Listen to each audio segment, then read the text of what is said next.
Hello students. In today's session we'll discuss about chapter 2 of history, nationalism in India. Today we'll talk about limits of civil disobedience movement. Number 1, participation of Dalit. Many Dalit leaders wanted a different political solution to the problem of Dalit community. They demanded reserved seats in the education institutions and separate electorate for Dalit. Dalit participation in the civil disobedience movement was limited. The Congress ignored the Dalit for fear of offending the Sanatanis, the conservative high class Hindus. Also, Mahatma Gandhi called the untouchables the children of God, Harijan. Dr. B.R. Ambedkar, who organized the Dalits into the Depressed Classes Association in 1930, clashed with Mahatma Gandhi at the second roundtable conference by demanding separate electorate for Dalits. Number 2, participation of Muslims. Decline of non-cooperation Khilafat movement made a large section of Muslim feel alienated from Congress. So, the response of Muslim political organizations in India was lukewarm. However, Muhammad Jinnah, one of the leaders of Muslim League, was willing to give up the demand for separate electorates if Muslims were assured reserved seats in the Central Assembly and representation in the proportion to population in the Muslim dominated provinces, Bengal and Punjab. Number 3, participation of peasants. The rich peasants were disappointed when the civil disobedience movement was called off in 1931 without the revenue rate being revised. Communal rights occurred in many places. Disunity between Hindus and Muslims started. Industrial workers' participation was minimum. Next topic we have the sense of collective belonging. The sense of collective belonging came from the united struggles and also through a variety of cultural processes. Before independence, India had many provinces.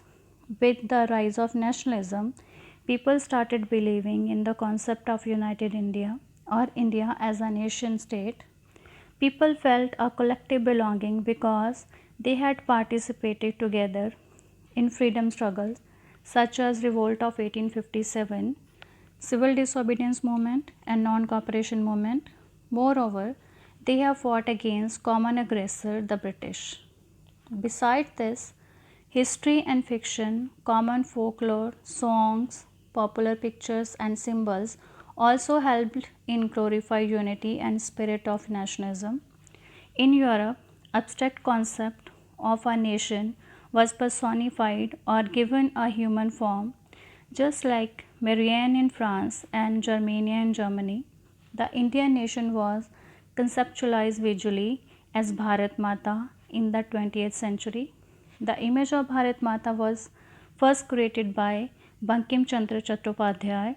He also wrote a nation song, Vande Mataram, which was in fact was a hymn, means a religious song to a motherland, later included in his novel Anandmat and sung widely during the national movement in Bengal.